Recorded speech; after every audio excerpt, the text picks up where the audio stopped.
Cumprimento a todos os meus irmãos com a paz de Jesus. Seja bem-vindo ao estudo da lição número 6, lutando com toda a energia.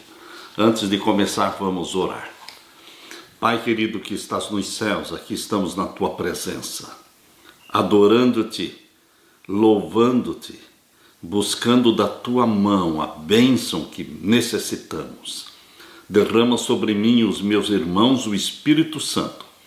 Abre a nossa mente para entendermos a tua palavra e que o Senhor fale ao nosso coração e que o Senhor responda aos pedidos e aos anseios do teu povo, pois é pelos méritos de Jesus que pedimos. Amém, Senhor.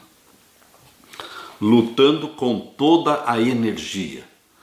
Muitos pensam que a vida espiritual é uma vida de indolência espiritual, de não fazer nada. Mas, queridos, não é assim. Aceitar a Jesus Cristo como Salvador é receber a salvação, mas, por outro lado, você entra num campo de batalha.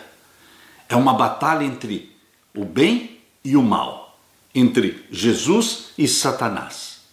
Quando nós abraçamos a Jesus como Salvador, nós assumimos um partido. Nós entramos para o exército do nosso Senhor Jesus Cristo. E dali para frente haverá uma guerra, uma batalha constante, sem trégua, até Jesus Cristo voltar. Portanto, queridos, é uma luta com toda a energia. E é exatamente isso que o apóstolo Paulo fala em Colossenses, capítulo 1 e o verso 29. É para esse fim que eu me empenho, ou seja, que eu me esforçando-me o mais possível, segundo o poder de Cristo que opera poderosamente em mim. Paulo está falando de esforço, de empenho. Um homem e uma mulher participavam de um programa de entrevistas. Ambos tiveram o filho assassinado. O filho da mulher tinha sido assassinado há 20 anos atrás. E a sua ira, a sua amargura eram maiores do que nunca. O homem experimentava algo totalmente diferente. A filha dele tinha sido assassinada por terroristas alguns anos atrás. Ele falou sobre o perdão para os assassinos e de como Deus transformou a sua dor. Por mais terrível que fosse o seu sofrimento, aquele homem se tornou uma ilustração de como o Senhor pode trazer cura nos momentos mais sombrios da vida. Como duas pessoas podem reagir de maneira tão diferente? Que mudança espiritual ocorre na vida de um cristão permitindo que ele amadureça nos crisóis da vida, em vez de ser completamente dominado por eles? Queridos, os sofrimentos, as amarguras, as perseguições, as frustrações podem te conduzir para mais perto de Deus, de forma que você se agarra a Jesus Cristo como teu socorro, como sua esperança única, ou então muitos se deixam vencer pelas amarguras, pelas perseguições, pelos sofrimentos e se tornam pessoas amargas, pessoas revoltadas. Qual vai ser a sua reação? Cada um decide o que fará com o crisol da vida, porque o crisol da vida existe. Todos nós vamos passar, se já não estamos passando, pelo vale da sombra da morte, pelos sofrimentos. Como podemos evitar então o erro de permitir que os nossos sentimentos governem nossas decisões? Por que devemos perseverar e não desistir quando passamos por um crisol? Agarrar-se às mãos de Jesus Cristo, confiar que Ele está conosco e Ele vai nos tornar mais semelhantes a Ele. Nós vamos aprender a obediência por aquilo que nós padecemos. Exatamente o que aconteceu com Jesus Cristo. Abra sua Bíblia em Hebreus. Aqui em Hebreus capítulo 5 e o verso 8, nós lemos: ainda que era filho, falando de Jesus, ainda que era filho, aprendeu a obediência por aquilo que padeceu. Aprendeu a obediência por aquilo que padeceu. Como é que você e eu aprendemos a obediência? Por aquilo que padecemos. Este é um método que o Deus Pai usou com seu Filho Jesus Cristo. Este é um método que o Deus Pai, o nosso Deus Pai, usa com todos os filhos e todas as filhas. Nós somos filhos de Deus. E Ele vai nos ensinar a dependência dEle, a obediência a Ele, através daquilo que padecemos. Mas assim como Jesus sentiu o amor do Pai, a presença do Pai através do Espírito Santo ajudando-o, assim também nós podemos sentir Deus bem perto de nós. Nós podemos sentir a presença do Espírito Santo em nós, guiando-nos, transformando-nos, fazendo-nos vitoriosos em Jesus Cristo. Aleluia! Na parte de domingo, o Espírito da Verdade. Aqui nos fala sobre o Espírito Santo. Você já orou assim? Por favor, Deus, faze-me bom, torna-me bom. Mas, depois de tanto orar, de tanto pedir, parece que pouca coisa está mudando. Como é possível nossa vida ainda permanecer a mesma se oramos para que o grande poder divino transformador opere em nós? Sabemos que Deus nos oferece recursos sobrenaturais ilimitados. Desejamos tirar proveito de tudo isso. Contudo, pode ser que nossa vida não mude de uma forma que corresponda ao que o Senhor oferece. Por quê? Embora o Espírito Santo tenha poder ilimitado para nos transformar, é possível, por escolha própria, restringir o que Deus pode fazer. Deus quer fazer, mas muitas vezes é impedido por você e por mim. Nós temos que permitir que Deus atue em nós. Deus respeita o livre-arbítrio, nós temos que querer, nós temos que implorar. Em João capítulo 16, Jesus Cristo está falando de um poder, o poder que ele enviaria no seu lugar. Capítulo 16 de João, o Evangelho de João, vamos ler a partir do verso 5. Aqui nós lemos: E agora eu vou para aquele que me enviou, e nenhum de vós me pergunta, para onde vais? Antes, porque isto vos tenho dito, o vosso coração se encheu de tristeza. Todavia, digo-vos a verdade, que vos convém que eu vá. Porque se eu não for, o Consolador não virá a vós, mas se eu for, enviar-vos-ei. Jesus está anunciando aos discípulos que ele iria subir para o céu. Ele iria para o Pai. E ele deveria ir, porque seria melhor para os discípulos, porque indo Jesus Cristo para o céu, ele enviaria o Espírito Santo, o Consolador. Por isso diz aqui o verso 8: E quando ele vier, convencerá o mundo do pecado, da justiça e do juízo. Do pecado, porque não creem em mim; da justiça, porque vou para o meu Pai e não me vereis mais; e do juízo, porque já o príncipe deste mundo está julgado. Agora o verso 12. Ainda tenho muito que vos dizer, mas vós não o podeis suportar agora. A revelação da verdade, ela é progressiva. Deus não revelou tudo de uma vez para Moisés, nem para os outros profetas da Bíblia. Deus continua revelando ainda hoje, progressivamente, as verdades maravilhosas da sua palavra. Nós lemos aqui no verso 13: Mas quando vier aquele Espírito da verdade, ele vos guiará em toda a verdade, porque não falará de si mesmo, mas dirá tudo o que tiver ouvido e vos anunciará o que há de vir. Ele me glorificará, porque há de receber do que é meu e vou-lo há de anunciar. Jesus está explicando o que o Espírito Santo faria. Não existem muitos detalhes e explicações na Bíblia sobre a natureza do Espírito Santo, mas existem explicações na Bíblia das funções do Espírito Santo. Como age o Espírito Santo? O que o Espírito Santo faz em nós e por nós? Aqui nos diz no verso 13, quando aquele Espírito da verdade vier, ele vos guiará em toda a verdade. O Espírito Santo nos guia. nos orienta, lidera a nossa vida. Ele se torna soberano na nossa vida. Assim como o Espírito Santo era soberano na vida de Jesus, porque Jesus pediu que assim fosse. Você também pode pedir que o Espírito Santo seja soberano na sua vida. Mas você tem que pedir, você tem que querer. É assim que o Espírito da verdade nos guiará em toda a verdade.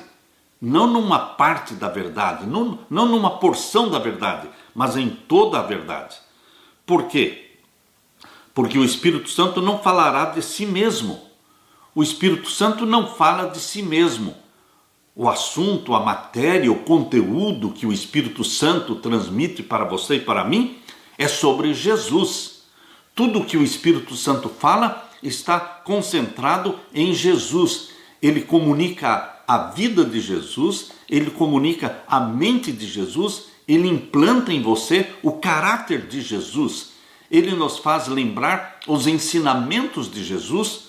Percebam que o Espírito Santo não exalta a si mesmo, não fala de si mesmo, mas ele nos ensina tudo que Jesus ensinou. Não falará de si mesmo, mas dirá tudo o que tiver ouvido e vos anunciará o que há de vir. O verso 14, ele me glorificará.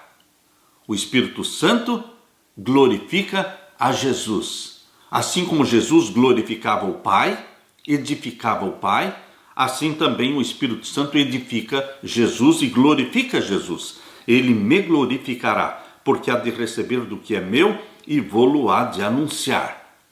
E agora diz o verso 15: tudo quanto o Pai tem é meu, por isso vos disse que há de receber do que é meu e vou-lo há de anunciar. Queridos, eu dou graças a Deus, porque a Bíblia nos mostra, nos revela as funções do Espírito Santo. Aqui diz em João capítulo 14, abra sua Bíblia em João capítulo 14 e vamos ler agora o verso 16. E eu rogarei ao Pai e ele vos dará outro Consolador. O Espírito Santo, ele foi enviado por Jesus Cristo, mas o Espírito Santo, embora fale de Jesus, represente Jesus, nos faça lembrar dos ensinamentos de Jesus, mas o Espírito Santo é o Espírito Santo. Ele não é o Pai, ele não é o próprio Jesus, é o Espírito Santo. É o Espírito Santo da divindade. Por isso é chamado Espírito de Deus. Queridos, aqui diz, e eu rogarei ao Pai, e ele vos dará outro Consolador, para que fique convosco para sempre. O Espírito Santo foi enviado por Jesus Cristo e continua sendo enviado diariamente para habitar em você, para viver em você. O Espírito da verdade, que o mundo não pode receber, porque não o vê nem o conhece, mas vós o conheceis, porque habita convosco e estará em vós. Não vos deixarei órfãos, disse Jesus, voltarei para vós. Como é que Jesus voltou? Ele voltou através do Espírito Santo. E aqui diz o verso 26, João 14, 26. Mas aquele Consolador, o Espírito Santo, que o Pai enviará em meu nome, esse vos ensinará todas as coisas e vos fará lembrar de tudo quanto vos tenho dito. Queridos, eu creio no Pai, Filho e Espírito Santo.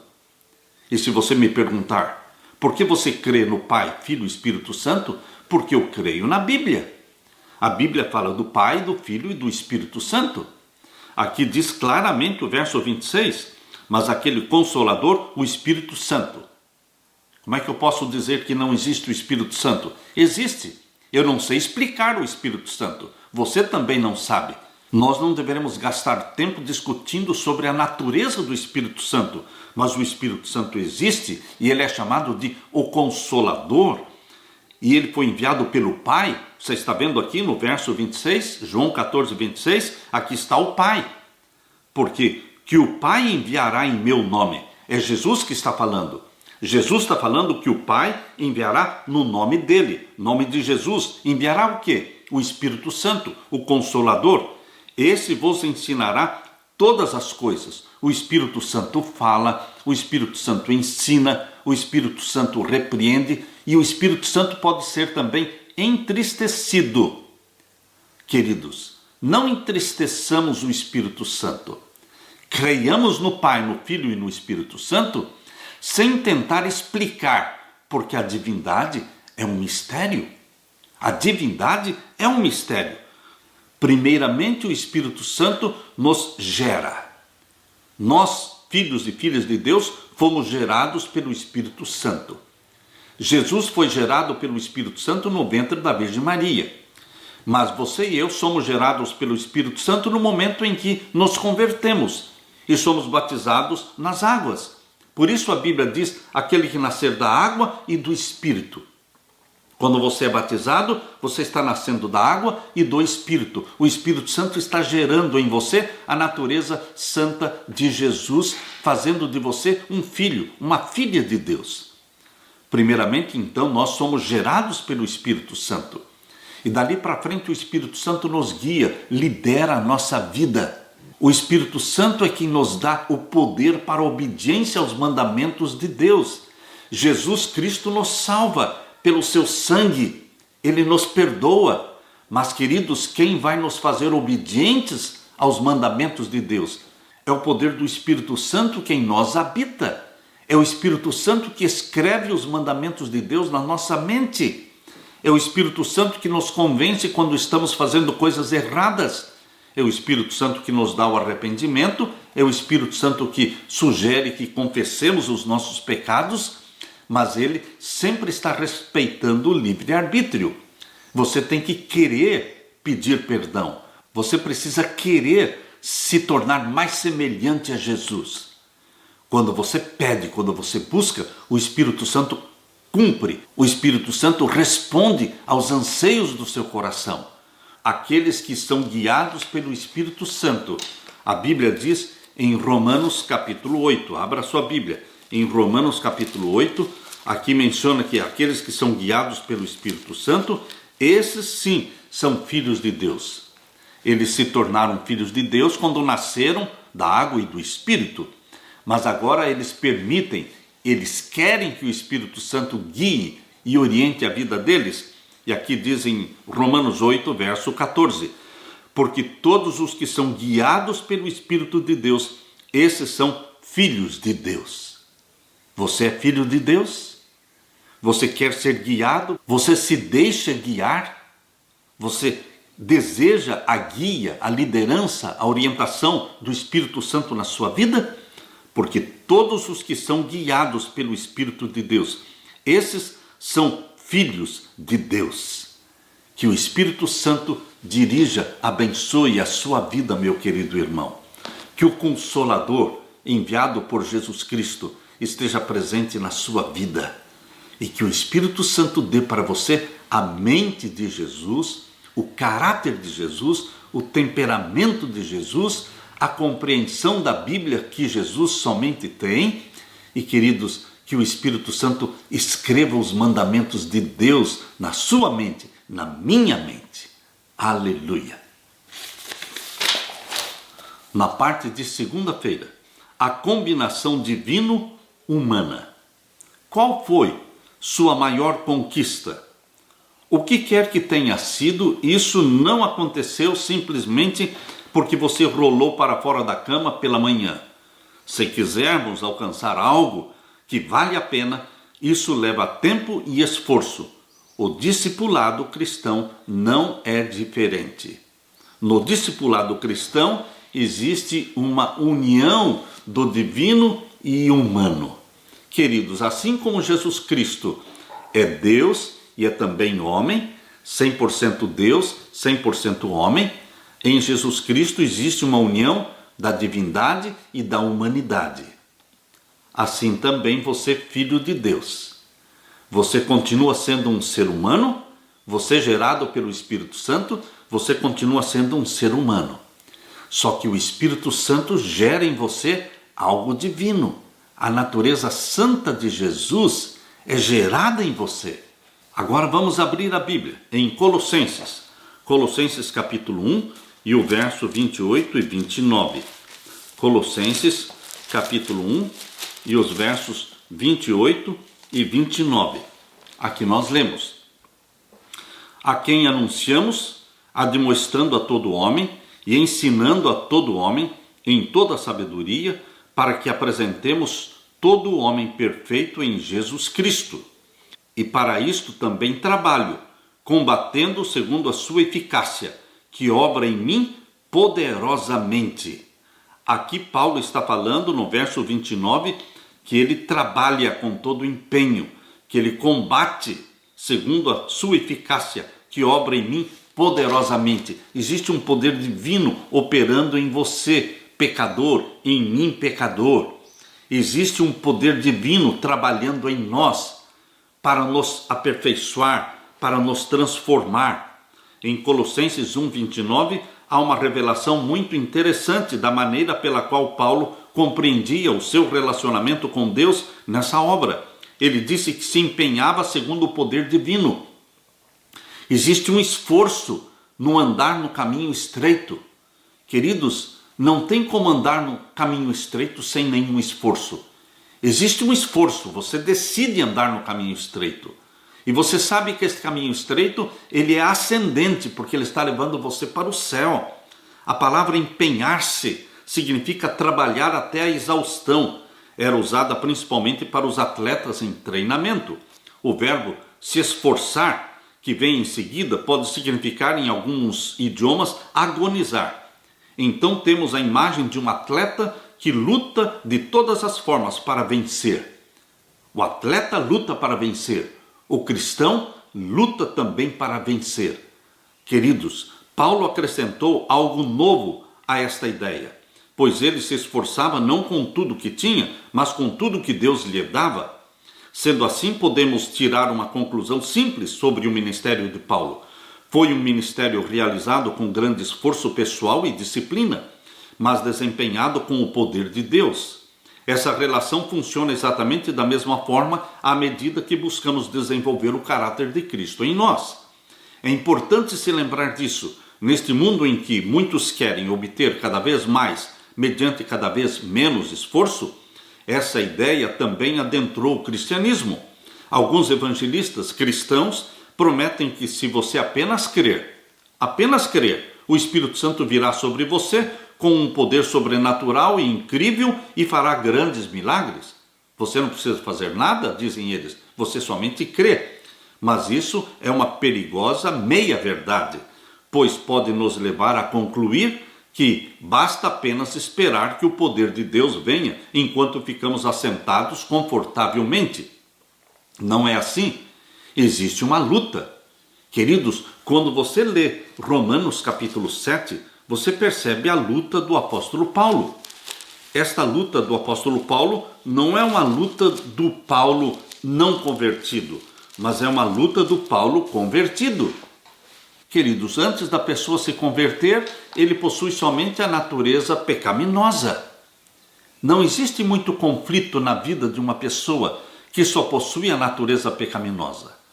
Mas quando ele abraça Jesus Cristo como Salvador, quando ele nasce do Espírito, o Espírito Santo gera nele a natureza santa de Jesus, então ali começa a guerra, ali começa uma batalha, um conflito entre a natureza pecaminosa e má e a natureza santa de Jesus.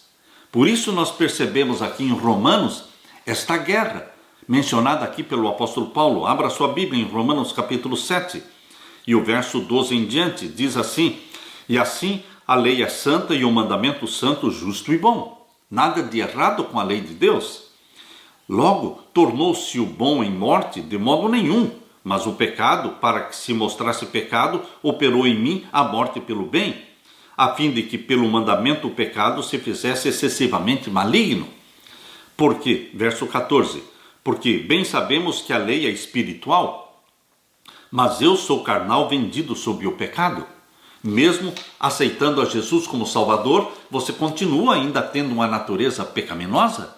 Esta natureza carnal pecaminosa, ela permanecerá no nosso corpo até Jesus voltar, mas ela não pode dominar a nossa vida. Ela tem que ser dominada, ela tem que ser suplantada, sufocada, Quem prevalece na sua vida é a natureza santa espiritual de Jesus, implantada em você pelo Espírito Santo. Por isso Paulo está falando aqui no verso 15, agora veja, Romanos capítulo 7, o verso 15. Porque o que faço não o aprovo, pois o que quero, isso não faço, mas o que aborreço, isso faço. Isso já aconteceu com você também? Aquilo que você deseja fazer de bem, não consegue fazer, e aquilo que você não desejaria fazer de mal, acabou fazendo? Esta guerra entre o bem e o mal, dentro de Paulo, existe também dentro de cada um de nós. E o verso 16 diz: e se faço o que não quero, consinto com a lei que é boa. E o verso 17, de maneira que agora já não sou eu quem faço isto, mas o pecado que habita em mim. Ou seja, existe uma natureza pecaminosa na vida do cristão. Mesmo ele aceitou a Jesus como Salvador, o Espírito Santo gerou nele a natureza santa de Jesus, mas ainda existe a natureza pecaminosa. E Satanás trabalha através da natureza pecaminosa que existe em nós. Nós já nascemos com essa natureza pecaminosa do ventre materno. Mas, queridos, o Espírito Santo precisa liderar a nossa vida. Aqui diz o verso 18: porque eu sei que em mim, isto é, na minha carne, no meu corpo, não habita bem algum. E com efeito, o querer está em mim, mas não consigo realizar o bem. Porque não faço o bem que quero, mas o mal que não quero, esse faço. Você está percebendo a guerra, o conflito? Isso acontece não antes de aceitar a Jesus, porque antes de aceitar a Jesus, a natureza pecaminosa não está entrando em conflito com nada, porque não existe a natureza santa de Jesus ainda no pecador não convertido. Mas uma vez convertido, uma vez abraçando a Jesus como Salvador, sendo gerado pelo Espírito Santo, então a natureza santa de Jesus entra em guerra, batalhando contra a natureza pecaminosa que é governada por Satanás. Portanto, queridos, diariamente você tem que alimentar a natureza espiritual, a natureza santa, estudando a Bíblia, confessando os pecados, louvando a Deus, começando cada dia aos pés de Jesus Cristo, tendo a sua mente submissa a Jesus durante o dia. Queridos, nós precisamos alimentar a nossa natureza espiritual, torná-la forte, e não podemos ficar alimentando a natureza carnal que já nasceu conosco.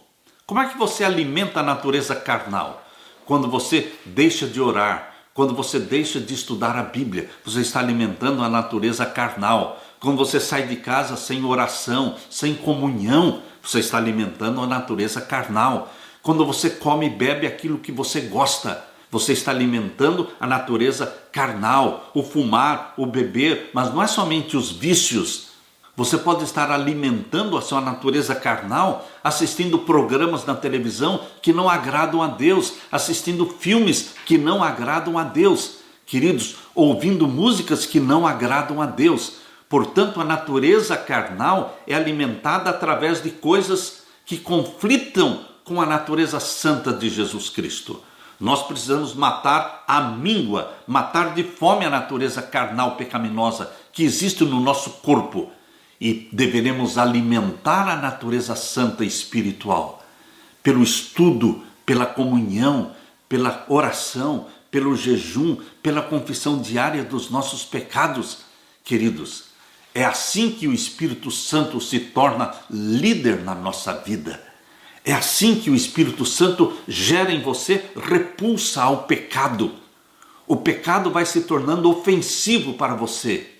Você não tem mais atração e prazer no pecado, porque agora a natureza santa de Jesus Cristo está forte. Você está cada vez mais semelhante a Jesus. E existe uma aversão ao pecado.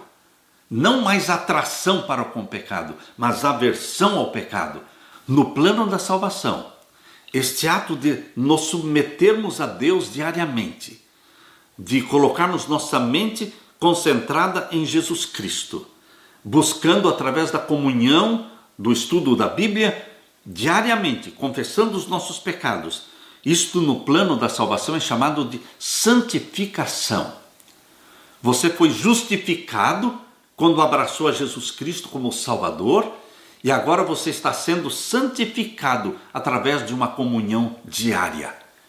E um dia, queridos, nós seremos glorificados na segunda vinda de Jesus, quando não mais teremos o corpo mortal, a natureza pecaminosa, porque ela será eliminada de vez da nossa vida, porque o nosso corpo mortal será revestido da imortalidade na segunda vinda de Jesus, e o nosso corpo corrupto será revestido da incorruptibilidade. Então nós não vamos ter mais o conflito dentro de nós, porque teremos unicamente a natureza santa e espiritual de Jesus Cristo implantada em nós para a glória de Deus. Aleluia! Na parte de terça-feira, vontade disciplinada. Um dos maiores inimigos da nossa vontade são os sentimentos. Os sentimentos são normais, você e eu temos sentimentos, mas nós não podemos tomar decisões por sentimentos. Nós não podemos permitir que os sentimentos governem a nossa vida. Somos bombardeados com imagens e músicas que apelam aos nossos sentidos, desencadeando emoções, desencadeando ira, medo ou luxúria, sem que percebamos. Com que frequência pensamos em coisas como: o que desejo comer hoje no jantar? O que estou com vontade de fazer hoje? Ou então, eu me sinto bem em comprar isso?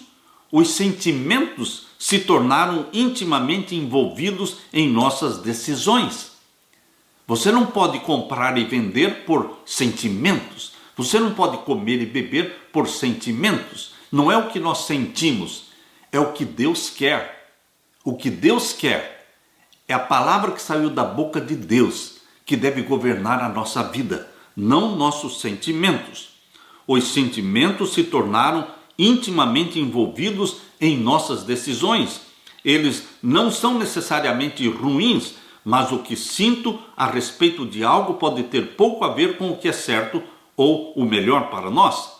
Na verdade, nossos sentimentos podem mentir para nós. Nossos sentimentos mentem para nós, porque em Jeremias capítulo 17, verso 9 diz: enganoso é o coração mais do que todas as coisas. Os sentimentos nos enganam. Por isso nós temos que agir pela razão. Por isso a fé em Jesus Cristo é uma fé racional. Não é uma fé sentimental, é uma fé racional. E nós temos que agir pela razão. A Bíblia nos dá alguns exemplos de pessoas que deixaram de agir pela razão e se deixaram dominar pelos sentimentos. Abra sua Bíblia em Gênesis capítulo 3. Aqui em Gênesis capítulo 3 e o verso 6. Aqui nós lemos: e vendo a mulher, falando de Eva, lá no jardim do Éden, e vendo a mulher que aquela árvore era boa para se comer, e agradável aos olhos, e árvore desejável para dar entendimento, tomou do seu fruto e o comeu, e deu também ao seu marido, e ele comeu com ela. Queridos, Eva e também Adão sabiam muito bem da ordem de Deus. Aqui em Gênesis capítulo 2 e o verso 17, Deus disse: e ordenou o Senhor Deus ao homem, dizendo: de toda árvore do jardim comerás livremente, mas da árvore da ciência do bem e do mal, dela não comerás, porque no dia em que dela comeres, certamente morrerás. Tanto Eva como Adão conheciam o mandamento de Deus, e eles deveriam ter agido de forma racional, mas, queridos, eles se deixaram dominar pelos sentimentos, porque aqui em Gênesis capítulo 3, verso 6, diz que Eva, olhando para aquela árvore e percebendo que ela era boa para se comer e agradável aos olhos. Você não pode comer e beber o que é agradável aos olhos. Você não pode se deixar dominar pelos sentimentos, porque os sentimentos são enganosos. Enganoso é o coração, mais que qualquer outra coisa.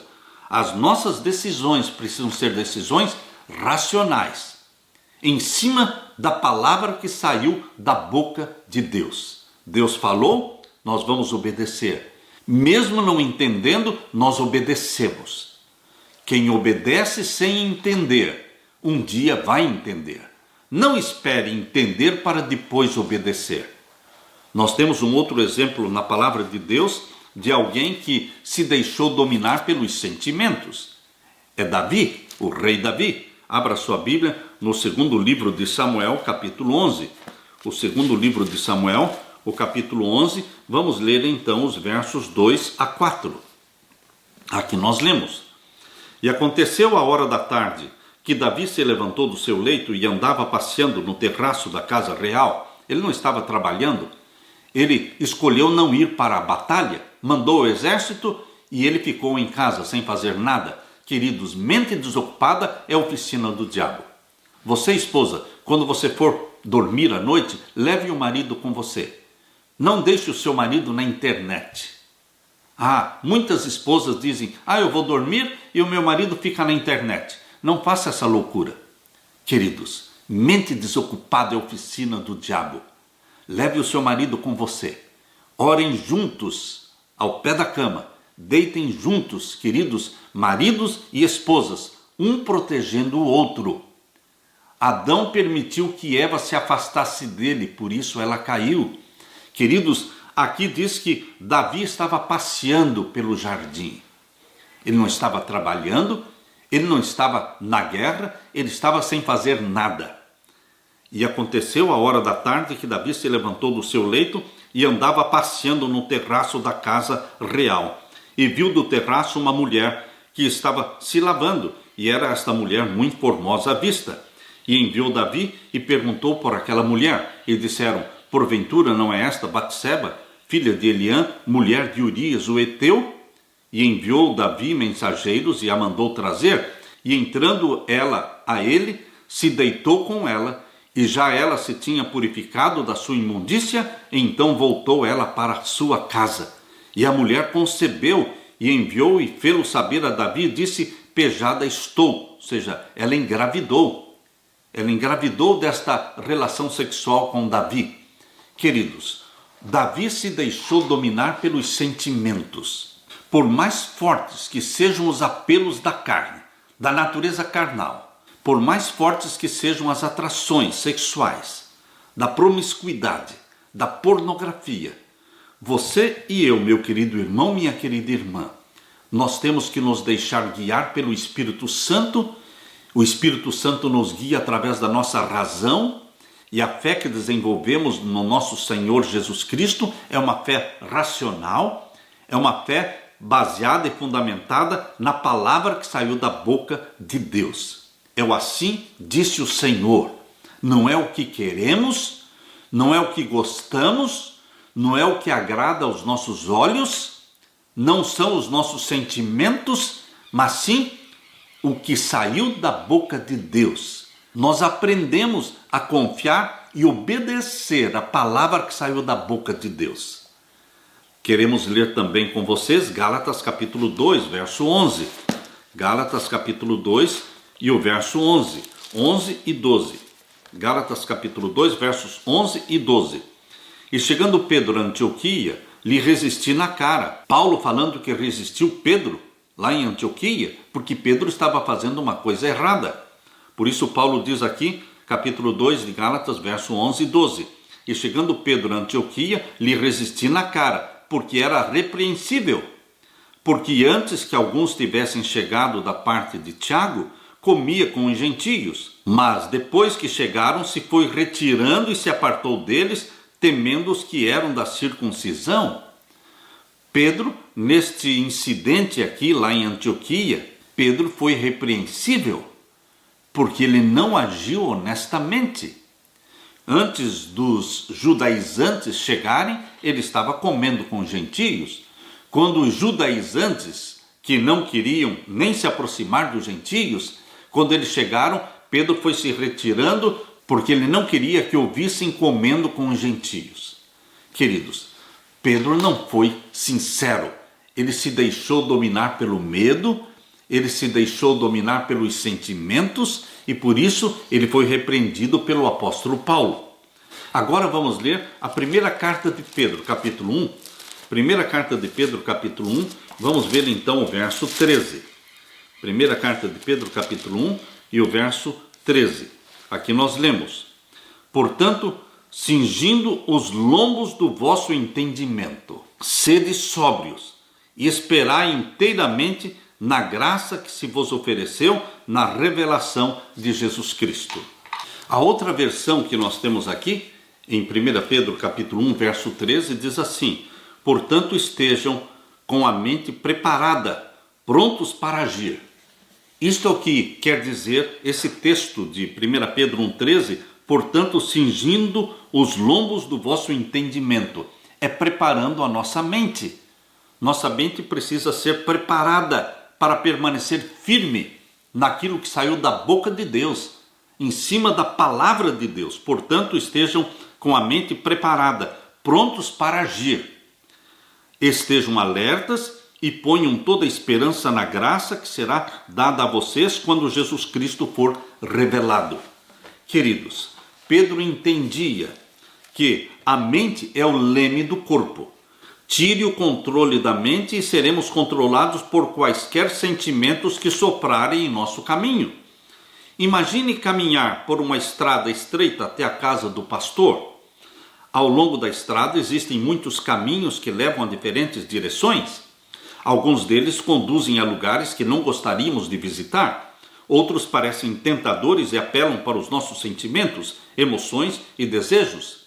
Se, porém, pegarmos qualquer um deles, sairemos da estrada certa e seguiremos por um caminho do qual pode ser extremamente difícil de sair.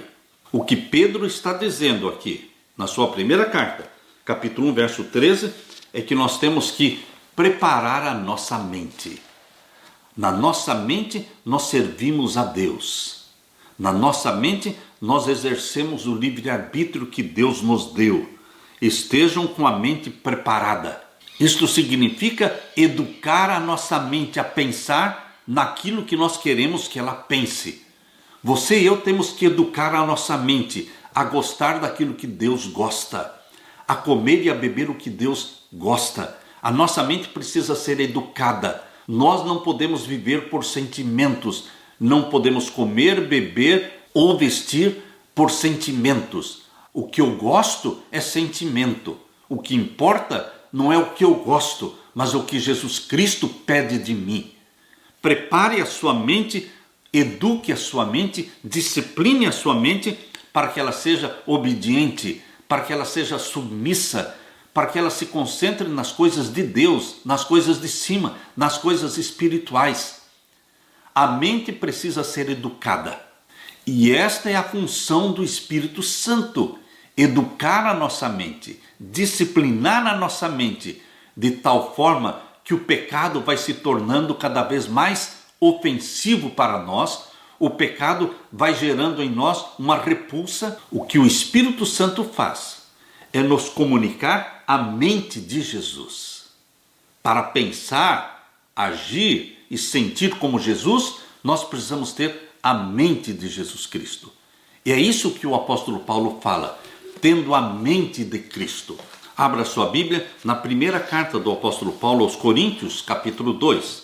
Primeira carta do apóstolo Paulo aos Coríntios, capítulo 2, diz o verso 16: porque quem conheceu a mente do Senhor para que possa instruí-lo? Mas nós temos a mente de Cristo. Esta é uma afirmação de Paulo. Nós temos a mente de Cristo. Quem é que nos dá a mente de Cristo? É o Espírito Santo. O Espírito Santo implanta em você a mente de Cristo, para que você possa amar os mandamentos de Deus, para que você tenha prazer em pensar e meditar nas coisas do céu.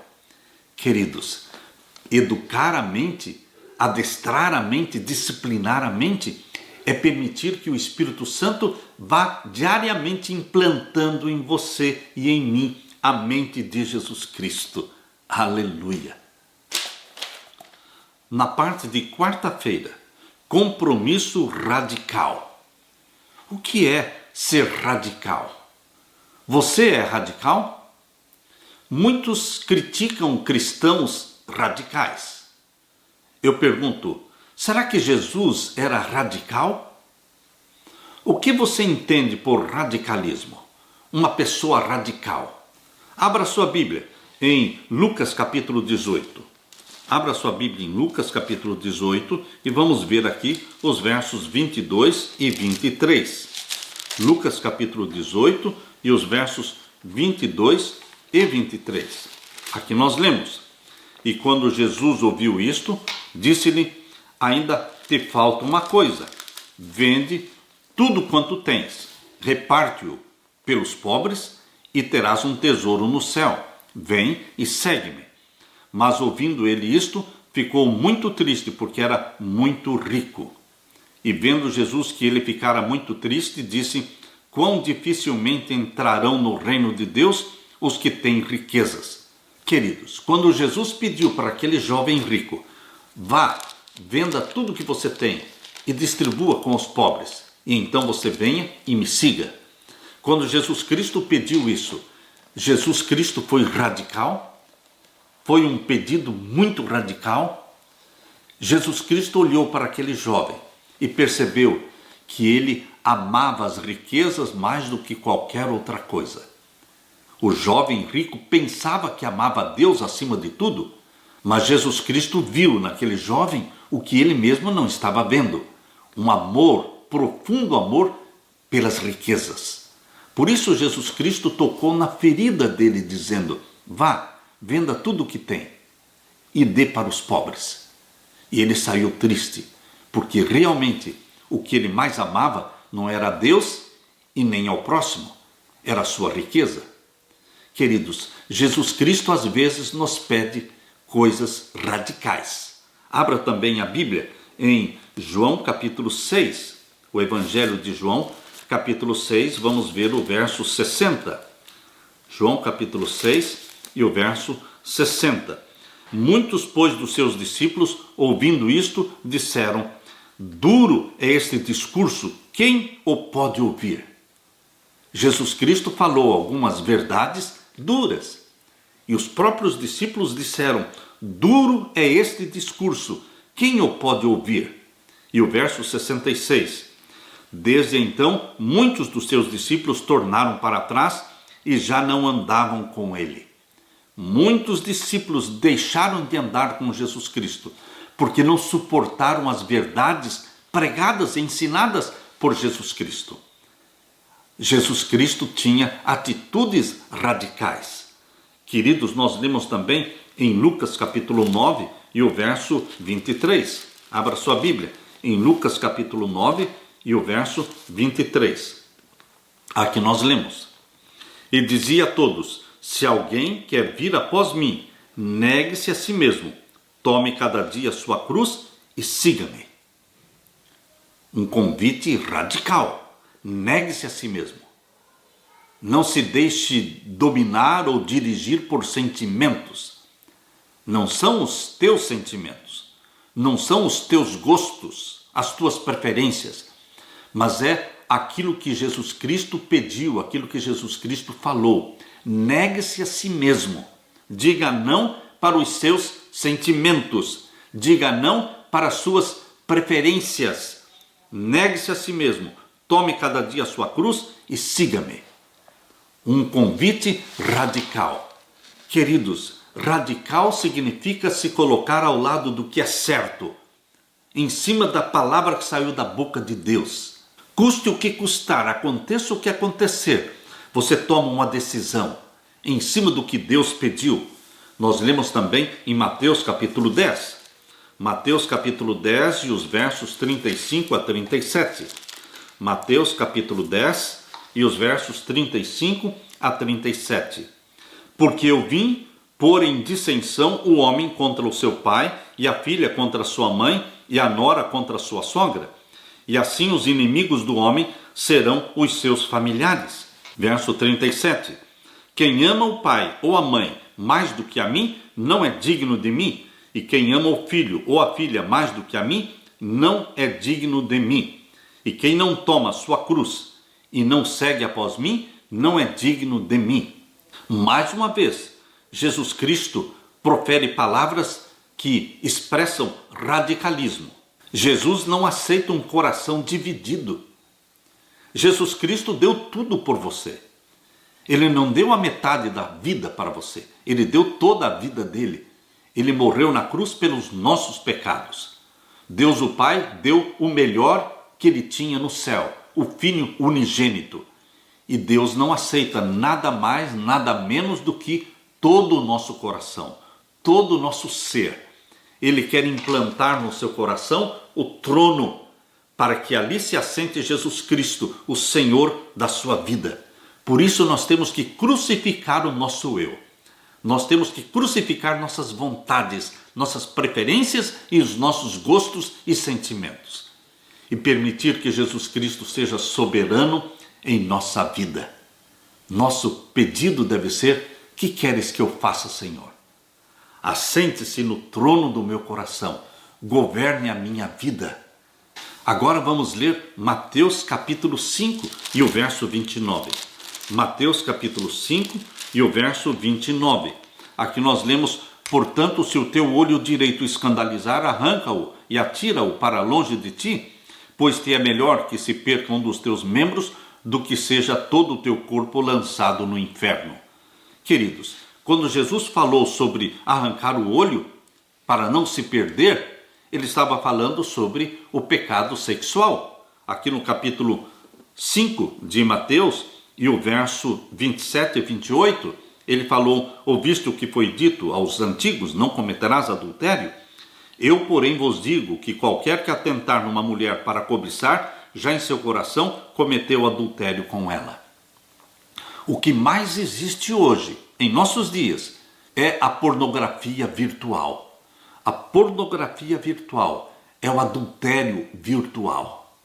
E, queridos, muitos acham que não estão transgredindo os mandamentos de Deus, não estão pecando, porque eles não estão praticando o pecado, o ato, corporalmente. Mas Jesus está dizendo aqui no verso 28, eu, porém, vos digo que qualquer que atentar numa mulher, qualquer que deixar os seus olhos contemplarem cenas de pornografia na televisão ou na internet, seja onde for, já em seu coração cometeu adultério. Queridos, nós precisamos tomar decisões radicais. Quem tem o vício da pornografia não pode ter internet. Não pode ficar sozinho na internet. A esposa não pode ir dormir e deixar o marido navegando pela internet. Quem tem essa fraqueza da pornografia precisa vigiar e orar. Precisa criar uma estratégia radical. Uma vez conversando com um jovem cristão, eu perguntei para ele se ele não tinha um iPhone, um smartphone. Ele disse: não, eu não tenho. Eu não tenho. O telefone que eu tenho é um telefone que não tem internet. É só para responder e receber chamadas. Não tem internet nele. Queridos, ele disse para mim: eu não posso ter internet. Existem pessoas que não reconhecem a própria fraqueza. Existem pessoas que se expõem desnecessariamente. Você não pode se expor às tentações. Você conhece os pontos em que você é fraco e você deveria criar estratégias para se proteger. Assim deve agir aquele que é viciado no álcool, ou aquele que é viciado nas drogas, aquele que é viciado no tabaco, no fumo, aquele que é viciado na pornografia, aquele que é viciado na masturbação. Eles precisam criar estratégias radicais, romper com o pecado, não se aproximar do pecado, não deixar brechas para que Satanás entre e domine a sua vida. Decisões radicais. É isso que Jesus está dizendo quando ele fala aqui em Mateus 5, 29. Portanto, se o teu olho direito escandalizar, arranca-o e atira-o longe de ti. É uma decisão radical. Não está falando de arrancar o olho fisicamente, mas é criar uma estratégia radical para que você não peque com os olhos. Queridos, quando ainda estudante, quando eu tinha meus 17 anos, Deus me ensinou a orar de uma forma radical. Eu orava a Deus: Senhor Jesus, dá-me a vitória ou a morte. A vitória ou a morte. A vitória sobre o pecado. A vitória sobre os nossos defeitos de caráter. Ou então a morte. Quando nós queremos a vitória em Jesus Cristo, a vitória sobre o pecado, a vitória sobre os defeitos de caráter, a vitória sobre os nossos instintos pecaminosos, Jesus Cristo nos dará. Se a nossa decisão, se a nossa súplica for uma súplica radical. Dá-me, Senhor Jesus Cristo, a vitória ou a morte. Eu não quero nada mais além da vitória em Cristo Jesus. A vitória de Cristo é nossa. Aleluia. Na parte de quinta-feira, a necessidade de perseverar, não desanimar, não desistir. Você tem que continuar na corrida. Mas se você cair, pode se levantar. Não importa quantas vezes você cair, você se levanta cada vez que cair e vai continuar correndo a jornada, a maratona que nos leva para o céu. Existe uma necessidade de perseverar e não desistir. Lutar a luta da fé e não lutar a luta contra o pecado. A luta da fé é a luta da vitória. Eu peço que você abra a sua Bíblia agora em 1 João. Primeira carta de João, o capítulo 5 e o verso 4. Primeira carta de João, o capítulo 5 e o verso 4. Aqui nós lemos: porque todo o que é nascido de Deus vence o mundo. Você nasceu de Deus, você nasceu da água e do Espírito, você nasceu do Espírito Santo. Então Deus está dizendo que você vence o mundo. É em nome de Jesus que você vence o mundo, porque todo o que é nascido de Deus vence o mundo, vence a Satanás, vence o pecado, vence os vícios. E esta é a vitória que vence o mundo, a nossa fé. Não é ficar lutando contra o pecado, mas é a luta da comunhão. É a luta para não sair de casa sem ler a Bíblia, sem se ajoelhar diante de Deus, sem primeiramente louvar a Deus e buscar o batismo do Espírito Santo. Essa é a luta da fé que vence o mundo. Se você não tem tempo para Deus, para a comunhão, e você sai de casa para o trabalho, e você é tentado por Satanás, você vai cair, porque você não tem forças para resistir o pecado, porque você não está lutando a luta da fé, a luta da comunhão. Lembre-se que a luta contra o pecado fracassa, mas a luta da comunhão é que nos dá a vitória em Jesus Cristo. É a luta da fé, porque esta é a vitória que vence o mundo, a nossa fé. Queridos, em Gênesis capítulo 32, nós lemos a história de Jacó. Jacó temia encontrar-se com Esaú, porque Esaú estava vindo ao encontro de Jacó com um exército de 400 homens armados. Ele não vinha para dar um abraço no irmão. Ele vinha com a intenção de tirar a vida de Jacó e da família. Mas, queridos, foi a luta da fé que deu a vitória para Jacó. Enquanto Jacó lutava com Deus, naquela noite no Jaboque, o vale do Jaboque, ali ele lutou com Deus. E ali ele se agarrou a Jesus Cristo. Ele se agarrou a Jesus Cristo e disse: eu não te deixarei ir se não me abençoares. Queridos, depois de uma noite de luta com Deus, ele encontrou a vitória. Jesus Cristo deu para ele a bênção, mudou-lhe o nome de Jacó para Israel. De mentiroso, de falso, Deus o transformou em um vencedor, porque Israel quer dizer aquele que lutou com Deus e saiu vencedor. Jesus Cristo quer dar para você também a vitória, meus queridos. A vitória às vezes nos deixa cicatrizes. Enquanto lutava contra alguém que na verdade era o próprio Jesus, Jacó teve o seu quadril deslocado. A partir daquele momento, não teria sido possível continuar lutando, pois a dor era insuportável. Deve ter havido uma mudança sutil da luta para a dependência. Primeiro ele estava lutando. Depois, quando Jesus Cristo tocou na coxa dele e deslocou o quadril, agora não era mais luta, agora era dependência de Deus. Jacó se apegou a Jesus em meio a uma dor terrível até receber a garantia da bênção. Então Jesus disse a ele: deixe-me ir, pois já rompeu o dia. E ele disse: não te deixarei ir se não me abençoares. Jacó foi abençoado porque na hora da dor ele se agarrou a Jesus, queridos. Na hora da dor e do sofrimento é o momento que mais você e eu temos que nos agarrar a Jesus. Isso acontece conosco. Deus pode deslocar o nosso quadril e então nos chamar a nos apegarmos a Ele por meio da dor. Deus permitiu que as cicatrizes dolorosas permanecessem, porque pelo resto da vida Jacó ficou mancando.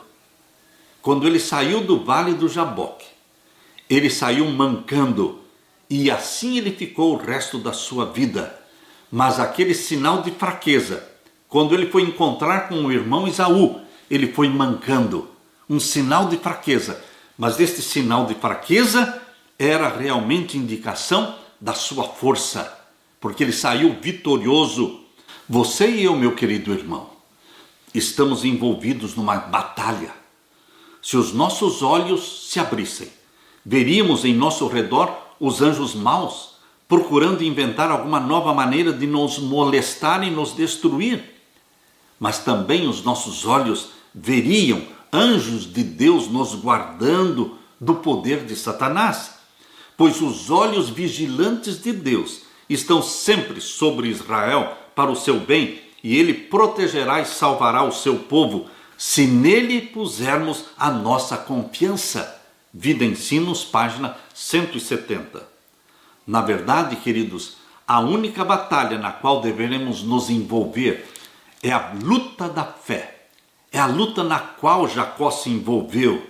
A Bíblia diz que nós temos que nos submeter a Deus antes de resistir a Satanás. Não é o resistir a Satanás e depois nos submeter a Deus. A submissão a Deus, ou seja, a luta da fé, a luta da comunhão aos pés de Jesus, agarrando-se a Jesus, vem primeiro da resistência a Satanás. Nós lemos em Tiago capítulo 4, verso 7 e verso 8. Ali diz: submetei-vos, pois, a Deus. Este é o primeiro passo. Submetei-vos, pois, a Deus. E depois, resisti ao diabo, e ele fugirá de vós. Chegai-vos a Deus, e ele se achegará a vós. Tiago capítulo 4, versos 7 e 8.